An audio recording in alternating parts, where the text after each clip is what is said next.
जय शिवराय भावांनो, आजचा व्हिडिओ हा खतरनाक होणार आहे. कारण की आजच्या व्हिडिओमध्ये मला सगळ्यांना एकच सांगायचं, जे लोक मला कॉलवर असतील, लाईव्ह लेक्चरमध्ये असतील किंवा व्हॉट्सअपवर असतील, ते प्रत्येकजण एकच म्हणतात, सर जॉब लागत नाहीये, मार्केटमधून कॉल येत नाहीये, घरचे खूप मला बोलतात, डिप्रेशनमध्ये मी चाललोय, नातेवाईक लग्नामध्ये जायची इच्छा होत नाही, कोणत्या कोणत्या कार्यक्रमात मला जायची इच्छा होत नाही. का? कारण की जॉब लागत नाही म्हणून. अहो, मला एकच म्हणायचंय, प्रत्येकाच्या आयुष्यामध्ये संघर्ष येत असतो. संघर्ष हा वेगवेगळा असू शकतो. परंतु तुम्हाला वाटत असेल, सर मस्त जॉबला लागून गेलेले आहेत, काहीतरी पैसे कमवत आहेत, एन्जॉय चाललाय, असं काहीच नाही मित्रांनो. आणि तुम्ही हेडिंग बघितली असेल, दुधाचा बिझनेस. दुधाचा बिझनेस म्हणजे काय? हळदीचं दूध करायचो. तुम्ही त्या फोटोवर जाऊ नका, तो थंबनेल आहे. हळदीच्या दुधापासून तर आज सॉफ्टवेअर इंडस्ट्रीमध्ये ऑलमोस्ट 11 वर्ष झाले मित्रांनो. परंतु हे सगळं बघण्यासाठी ना खूप मोठा संघर्ष त्याच्या मागे होता. आणि हा संघर्ष माझाच नाही, प्रत्येक व्यक्तीला वेगळा संघर्ष असतो, वेगळ्या गोष्टी फेस कराव्या लागतात. परंतु ही स्टोरी सांगण्यासाठी मला याची गरज याच्यासाठी वाटली की मुलं एवढे डिप्रेस होऊन जात आहे, कॉल येत नाही म्हणून नाराज आहेत, घरचे बोलतात, नातेवाईक बोलतात, समाज बोलतो म्हणून ते हारलेले आहेत. मित्रांनो, जीवनामध्ये ना हार कधीच मारू नका. कारण सहजासहजी मिळवलेली गोष्टीचं महत्व काहीच नसतं. तुम्ही सतत मेहनत करताय, आजूबाजूचे लोक टोमणे मारतायत, तुम्ही सतत हार्डवर्क करताय, ओके. हे सर्व गोष्टी करून, हे मेहनत करून जेव्हा तुम्हाला जॉब लागेल ना, तेव्हा तुम्हाला प्रत्येक गोष्टीचं महत्व समजलेलं असेल, त्या एक्सपिरियन्सची गोष्टच वेगळी असेल. कारण की त्यावेळेस तुम्हाला येणाऱ्या पैशाचं महत्व समजलेलं असेल मित्रांनो. म्हणून ते महत्व समजणं ही खूप मोठी गोष्ट आहे. प्रत्येकाला ती गोष्ट सहजासहजी उपलब्ध होत नसते आणि इझिली मिळवलेली गोष्टीचं महत्व झिरो असतं मित्रांनो. कोणत्याही गोष्टीत, कोणत्याही क्षेत्रात तुम्ही बघून घ्या, बिझनेस जरी टाकला आणि इतका इझिली एका महिन्यात चालायला लागला ना, तर त्या व्यक्तीला त्याचं महत्व कळत नाही. परंतु ज्या व्यक्तीने आपल्या घामाने सतत मेहनत करून, म्हणजे झिरो पासून तो हिरो बनलेला असतो ना, त्याला माहिती असतं जमिनीवरही राहताना त्याला काहीच वाटत नसतं, आणि करोडपती झाल्यावर, मिलियनियर झाल्यावरही त्याला जमिनीवर असल्यासारखं फील होतं. परंतु यासाठी त्याने संघर्ष केलेला पाहिजे. सहजासहजी किंवा वडिलोपार्जित गोष्ट मिळलेली नसावी. म्हणून माझी स्टोरी चालू करण्यात एकच मला म्हणायचंय, स्वतःवर विश्वास ठेवायला शिका. कारण की तुम्ही स्वतःवरच विश्वास ठेवला नाही ना, तर हे जग तुमच्यावर अविश्वास दाखवण्यासाठी तर रेडीच आहे.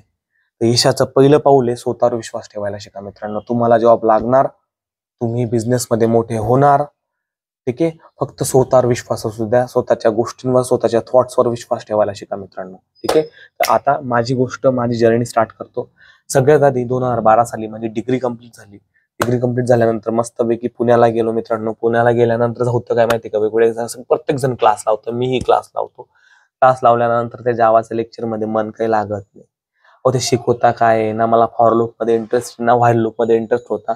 त्याच वेळेमध्ये माझ्या मनात येतं की आपण काहीतरी एक बिझनेस सेट करायचा, ठीक आहे. बिझनेस सेट करायचा, कसा करायचा, कोणता करायचा, भांडवल किती लागेल, हे अशा प्रकारचे प्रोसेस चालू असतानाच माझा मित्र मुंबईहून मला भेटायला एक दिवस येतो.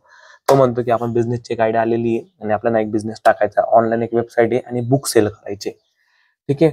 मग मी म्हटलं मी पण त्याच्यामध्ये पार्टिसिपेट करणार. भाऊ, झालं ना मग चालू.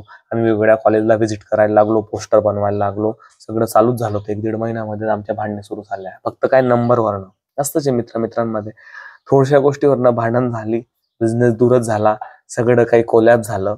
तो बिचारा मुलगा पुन्हा मुंबईला गेला, तिकडे तो काय करत होता काय माहित नाही. परंतु आमचं बोलणं चालू होतं, कारण की लंगोटी यार कधीच तुटत नसतात, हे प्रत्येकाला माहिती आहे. आणि मित्रांचं भांडण एवढं काही म्हणजे वरती गेलं नव्हतं की सगळं काही ताटात उठून जाणार, ठीक आहे. पहिली गोष्ट कोलॅप झाली. मी त्याच्यामध्ये क्लास पण ऑलमोस्ट अर्ध्यातनं सोडून दिलेला होता, की मग करायचं काय.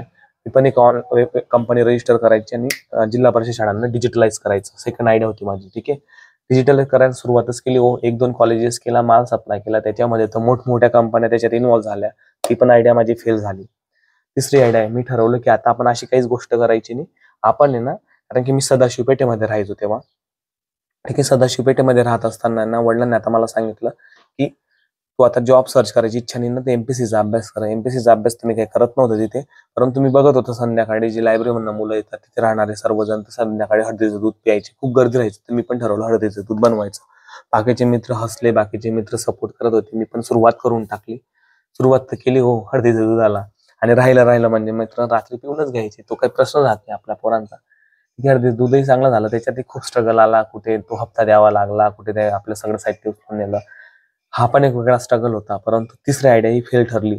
चौथी आयडिया होती आपली आप्पे विकायची, ती पण आयडिया चालू झाली, परंतु तीही कोलॅप झाली, तीही फेल झाली. त्याला खूप काही कारण आहे. म्हणजे जीवनामध्ये मी 4 आयडिया घेऊन फिरलो, 4ही आयडिया माझ्या फेल झालेल्या होत्या. आणि याच्यामध्ये एक महत्वाची एंट्री होती.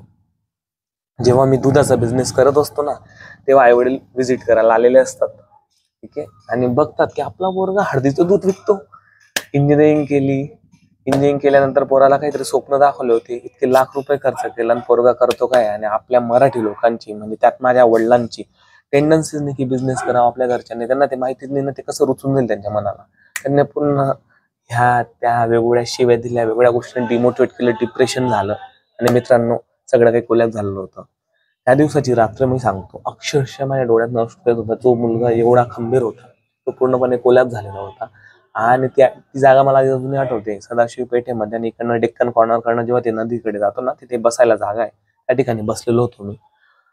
इतकं सिरियस झालं होतं ना मी, डोळ्यात नशू पडत होतं की उद्या काय करणार मी आता. सगळे बिझनेसच्या आयडिया कोलॅप्स झालेल्या आहे. तर मी ठरवलं त्या दिवशी, म्हणजे रात्री 1-1:30 वाजेचा टाइम होता, आणि मी ठरवलं की आपण जावाचा क्लास करायचा. का करायचा? कारण की सगळ्या मुलांनी जावाचाच क्लास केला होता आणि मी स्टार्टिंगला पण जावा केलं होतं, तर कानावर थोडं पडलेलं होतं. मला वाटलं काहीतरी थोडंफार जमलं तर आपल्याला जॉब लागू शकतो. म्हणजे जो व्यक्ती 1-1.5-2 वर्ष होऊन गेलेले, सगळे मित्र जॉबला लागले नाही, अजूनही मी बेरोजगार होतो. ना बिझनेस सेट झालेला होता, ना जॉब हातात होता, ना घरच्यांचे टोमणे, आजूबाजूच्या लोकांचे टोमणे, सगळं काही माणसाला दुसरं झालं होतं बघणं, अशक्य झालं होतं. मित्रांनो, लई सिरियस स्टोरी सांगतो तुम्हाला. दुसऱ्या दिवशी मी रुपेश नावाच्या मित्राला कॉल केला. तो पोरगा आहे, तो मला समजवतो, असं असं कर, तसं कर. आणि मी प्रत्येक गोष्ट खूप सिरियस घेत होतो. ठीक आहे, बाकीचे मुलं म्हणत होते प्रशांत शक्य नाही, पण मी चालू करतो अभ्यास. रोज रात्री 2 वाजेपर्यंत अभ्यास करायला सुरुवात करतो ना मित्रांनो. असं करता करता 1-1.5 महिने होतात. खूप सारे इंटरव्ह्यू द्यायला सुरुवात करतो. कंटिन्यू इंटरव्ह्यू मध्ये फेल. ठीक आहे, ते 3D PLM ला फायनल राऊंड पर्यंत जातो, फेल. इकडे गेलो फेल. सगळ्या ठिकाणी फेल होत असतो. मिनिमम 20-25 इंटरव्ह्यू फेल झाल्यानंतर एक इंटरव्ह्यू परत मला येते, आणि तो मित्रांनी रेफरन्स लावलेला असतो. मयूरनाचा मित्र असतो, पुण्याची कंपनी असते आणि मुंबईला क्लायंट लोकेशन असते. मित्रांनो, काय सांगू तुम्हाला, सिच्युएशन गंभीर असते. तिथे एक असा ऍडव्हान्टेज होतो, ते म्हणतात ना, सतत संघर्ष चालू होता, इंटरव्ह्यू फेल होत राहतो, भगवंतही साथ द्यायला सुरुवात करतो. म्हणून जे जे क्वेश्चन माझे पाठ होते त्याच टाईपचे क्वेश्चन इंटरव्ह्यू मध्ये पडले, आणि ऑलमोस्ट सगळ्या इंटरव्ह्यूचे क्वेश्चनचे आन्सर मी दिलेले होते. प्रोजेक्टही एक्सप्लेन केला होता, माझ्या मित्रांनी जो एक्सप्लेन केला होता तोच मी तसा एक्सप्लेन केला होता. आणि ते म्हणतात ना, कष्ट केल्यानंतर, संघर्ष केल्यानंतर आपसुकच समोरचा व्यक्ती चांगला भेटला, आणि त्याने एकदम प्रॉपर क्वेश्चन विचारले, जे मला प्रत्येक क्वेश्चनचं आन्सर आलेलं होतं. त्याला वाटलं पोरगा खूप टॅलेंटेड आहे, त्याला काय माहिती पोरगा 0 होता. असं झालं गंमत अशी. मग झालं पण इंटरव्ह्यूचा कॉल, त्याच्यानंतर एचआरचा कॉल. मी एचआरला कॉल केला, एचआर बोलला की होल्डवर गेली पोझिशन, कळवतो तुम्हाला. आणि त्याच्यानंतर मी पुन्हा हार मानली की आता आपलं काही होणार नाही बाबा, घरी जायचं, एवढ्या वेळेस दिवाळीला जायचं नाही, अजून 5-6 इंटरव्ह्यू देऊ. पण त्याच वेळेमध्ये मला कॉल येतो की तुम्ही शॉर्टलिस्टेड झालेला आहेत आणि तुमची जॉईनिंग डेट 2 दिवसावर आहे. ठीक आहे, हे ऐकल्यानंतर आहे ना, काय जो आनंद असतो भाऊ, तो आनंद म्हणजे ना आयुष्यामधला सगळ्यात मोठा आनंद होतो. कारण की त्या व्यक्तीने बिझनेस मध्ये हार पत्करली होती, घरच्यांच्या शिव्या खाल्ल्या गेलेल्या होत्या, आजूबाजू नातेवाईकांचे मित्र सर्वजण जॉबला लागलेले होते. अशा परिस्थितीमध्ये सगळं हरून चुकलेल्या मुलाला अंधारामध्ये जसा प्रकाश चमकतो ना, तसा प्रकाश माझ्यासाठी चमकलेला होता. आणि आता ठरवलं की बाबा घरच्यांना सांगू. घरच्यांना आई कंटिन्यू रडायला लागली मित्रांनो, कारण पहिला जॉब लागलेला होता.